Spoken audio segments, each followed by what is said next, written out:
Հունվարի 25-ին ոստիկանության Ստեփանավանի բաժին ահազանգ ստացվեց Բաղրամյան 180 հասցեում գործող բենզալցման կայանի աշխատակցից։ Գիշերը ժամը 2:30-ին մոտ ավազակային հարձակում էին գործել։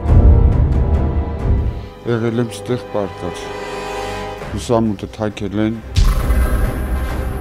ասեցի ինչա, ասավ բենզին եմ ուզում։ Վեր կացա բենզինի շիշը ձեռին, ապարատները միացրել եմ, եկա դուռը բացեցի, որ դուրս գամ։ Ու ինձ հրեց մեջը, երկու հոգի ընդեղից են եկել, դանակ է եղել մոտները ու զենք են պահել։ Համի իսկական թե խաղալիք չեմ կարող ասել են հանի, փողերը հանի, արագացրու շուտ արա, սպառնալիքով։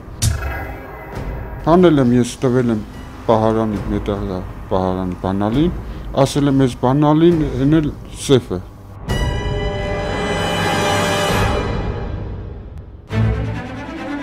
Ավազակները դանակով սպառնացել ու տարել էին 90,000 դրամ և բենզինի 20 լիտրանոց 5 հատ կտրոն։ Տարել էին նաև նրա բջջային հեռախոսը, բայց ներսում քաղաքային էլ կար ու զանգեց ոստիկանություն։ Օպերատիվ խումբը դեպքի վայրում իրականացրեց բոլոր անհետաձգելի միջոցառումները, հատկապես ուշադիր հարցաքննեցին աշխատակցին, բայց նա միայն մեկի դեմքն էր տեսել մթության մեջ, լավ չէր հիշում, ոչ մի ուղղորդող բան հայտնել չկարողացավ։ Հանցագործության գործիք դանակը պարզորոշ զգացել էր մարմնի վրա, նույնիսկ ձեռքով պահել էր շեղբը, վնասվել էր ու նաև վախը խանգարել էր մտապահել մանրուքները։ Սկսվեց օպերատիվ հետախուզական միջոցառումների նոր շրջան, իսկ փետրվարի 10-ին Ստեփանավանում արձանագրվածն արդեն գողություն էր։ Գիշերը կոտրել էին այս խանութի սև մուտքի դռանապակին ու տարել ոսկյա զարդեր։ Օպերատիվ քննչական խումբը մեկնում է դեպքի վայր, ուսումնասիրում, չափ ու ձև անում, վերցնում մատնահետքեր։ Այս դեպքում բացահայտման լույսն ավելի շուտ է երևում թունելի վերջում։ Ստացվում են օպերատիվ տեղեկություններ, որ գողությունը կարող է կատարած լինել Ստեփանավանի բնակիչ Ղուկաս Անդրեասյանը։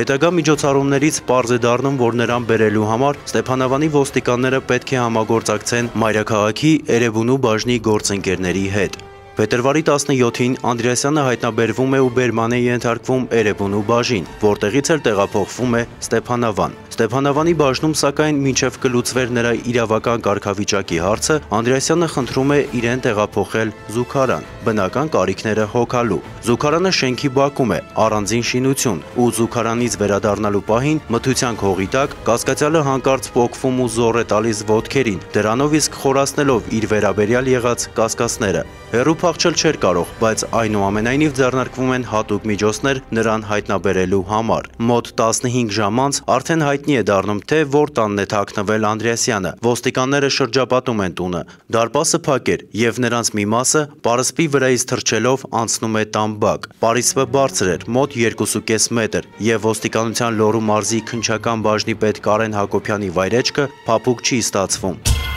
Հետո պետք է իմանար, որ ոտքը կոտրել է։ Ոստիկանության Ստեփանավանի բաժնի պետի իր տեղակալի և էլի մի քանի աշխատակցի հետ պատուհանից մտնում են տուն։ Մտանք տուն և տեսանք, որ Ղուկաս Անդրեասյանը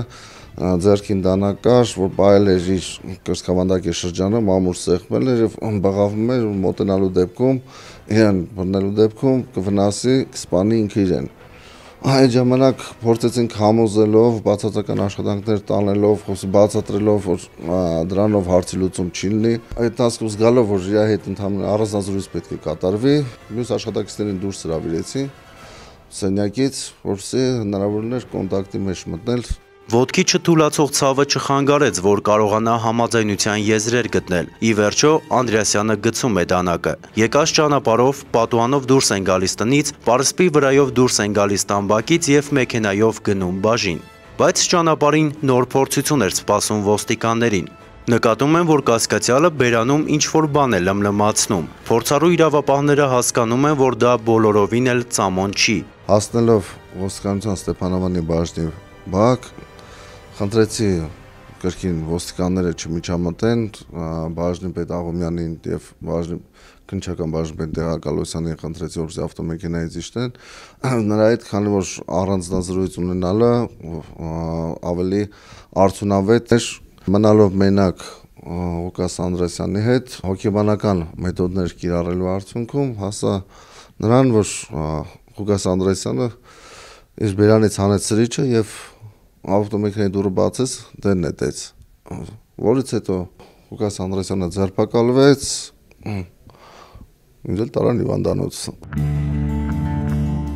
Ղուկաս Անդրեասյանը ձերբակալվում է, այնուհետև կալանավորվում, ու մինչ քրեական գործի նախաքննությունը շարունակվում էր, օպերատիվ հետախուզական խումբն էլ ջանք չէր խնայում ավազակային հարձակումը բացահայտելու համար։ Փետրվարի 23-ին ստացվում է նոր ահազանգ։ Այս անգամ գողություն էր եղել Դուրյան 43 հասցեի տնից։ Նոր չէր եղել։ Տանտերը գողության ժամկետի մասին շատ առանցքական տեղեկություն էր տալիս անցած տարվա նոյեմբերից մինչև այս տարվա փետրվարի 23-ը։ Քանի որ ինքը բնակվելուց է եղել Երևան քաղաքում, փետրվարի 23-ին այցելել է իր տուն եւ նկատել, որ տան պատուհանը ջարդված վիճակում է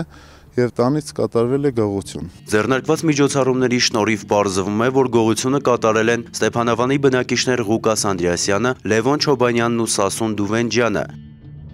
Տուն մտել են մի քանի անգամ, առաջ 2 անգամը տարել են խմիչքեղեն, օղիներ, կոնյակներ, վիսկիներ, իսկ երկրորդ անգամը տարել են հեռուստացույց եւ ձայնագրիչ։ Լևոն Չոբանյանը բերման է ենթարկվում եւ խոստովանում արարքը։ Շուտով նրան է միանում նաեւ Սասուն Դուվենջյանը, եռյակն ամբողջանում է։ Մնում էր բացահայտել եւս մեկ հանցագործություն՝ ավազակային հարձակումը, իսկ Ղուկաս Անդրեասյանի վարքագիծը շատ բան էր հուշում։ Նա ունակ էր դանակ պահելու ոչ միայն իր, այլև ուրիշի կրծքին։ Դանակը արդեն ստեղ քաշքշում ենք։ Ասում էր դանակը թող, ասում է ինչի մարդ թողամ։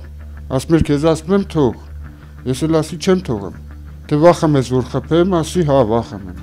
Թե չէ չեմ խփի։ Լավ էր, որ խոսքի տերն էր եղել, վախեցրել էր, բայց չէր խփել։ Օպերատիվ հետախուզական հետագա միջոցառումների եւ քննչական գործողությունների արդյունքում պարզվում է, որ այս 3-ն են նաեւ բենզալցակայանի վրա ավազակային հարձակում գործողները։ Նախաքննությունը շարունակվում է։